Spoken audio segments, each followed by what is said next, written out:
Hello everyone, welcome to the monthly property market report for Orgiva, the Alpujarras, Lanjaron and Lecrin Valley.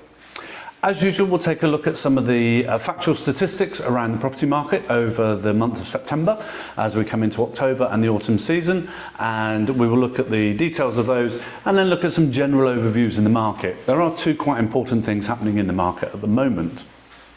So let's start with the property statistics for Orgiva.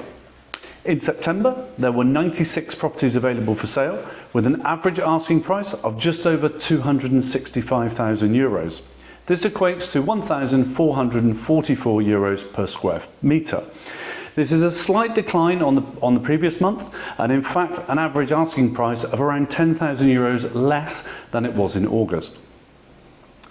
Looking at Lanjaron, in September there were 96 properties available for sale with an average asking price of €149,000 or around €1,872 per square metre. This is similar, less properties available. The pricing is around about the same as August.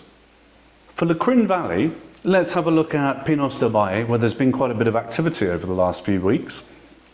In September there were 27 properties for sale in Pinos del Valle, with an average asking price of €178,000 or €968 per square metre. So what's been happening in the market overall? Well, this is varied depending on the location. So let's start with Orgiva, for example, whereby we have seen a bit of a reduction in prices. But does this actually mean that prices are going down, or is there something else affecting the market? Well, looking at the statistics, the first impression might be that prices are falling. However, that's actually not the case. What's been happening is there were a number of properties that were very highly priced or overpriced that have removed themselves from the market or been taken off the market. There's also been a number of properties that were overpriced again and been stuck on the market that are now understanding this and reflecting what the true market value is in their asking prices. So while we've seen asking prices come down, actually sale prices haven't changed significantly. This is because if things are correctly priced and correctly marketed, then they are selling. So the statistics, when you're looking at averages, don't always tell the true picture. What's happening in the Lanjaron market? Well, things have remained fairly stable in terms of volume of properties available, but also in terms of pricing. There has been some shifts in demand, however. So for example, apartments in Lanjaron, there's been a significant decrease in the number of inquiries for these, especially amongst Spanish buyers. The reasoning behind this is that people are not looking to be in enclosed spaces following the recent pandemic that we've had. This has led to a big increase in inquiries for corticos and fincas in and around the area, and actually this translates across the whole of the Alpujarras, Orgiva, Lanjaron, Lecrin Valley. Lecrin Valley is slightly different because there are far more townhouses than there are corticos available. But what we have seen is that the demand for the doer-upper or something for reform has pretty much disappeared now. There are still a few buyers around for this, but they're very discerning in what they're looking for. And so townhouses in good condition that are presented well and priced correctly are still selling very well. But as ever, it's the marketing side that's becoming more important.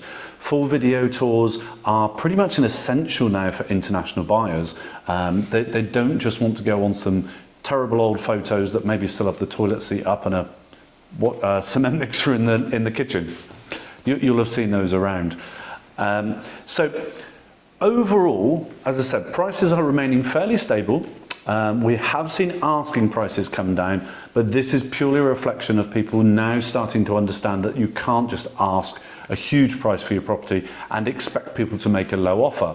The market is maturing a bit more now and has reached the stage where that sort of thing that happened back in the Wild West days, maybe 10, 15 years ago, no longer works with international buyers. They're too smart for that nowadays, and the market has matured. The second thing that's impacting the market quite significantly at the moment, particularly for UK buyers, is actually to do with NIEs. Now, we're stuck in a bit of a catch-22 situation because the Spanish consulate in the UK are saying to potential buyers, you cannot apply for your NIE until you have a property that you're buying. However, you can't buy a property without having an NIE. And this has created a significant problem. Just as one example we've had here with a lovely couple that are trying to buy a property, but they've been unable to get an appointment for an NIE in the UK. It's been impossible to book an NIE appointment online here, which means that they're stuck in limbo. The consulate won't issue an appointment. The Foreign Office here in Spain will not issue an appointment. In fact, we worked with a local expert who helps with these sort of things, and between us we phoned or tried to contact 17 different offices, one of them 15 times in one day, and we're still unable to get that appointment. So if you are a UK buyer looking to come to the area, it's really, really important you sort your NIE out first. There are some ways we can help around that, but for the market, this is having quite a big effect. So do take some time to ensure you have your NIE in place before even considering looking for properties. It's going to put you at a big disadvantage if you don't have that. So thank you for watching. That's just a brief update on the property market in the area for last month. And if you have any specific questions, don't hesitate to get in touch, ask in the comments, send us a PM, we don't mind. But don't forget to like our Facebook page or subscribe to our YouTube channel to hear the most up-to-date information first. Thanks for listening. Goodbye for now.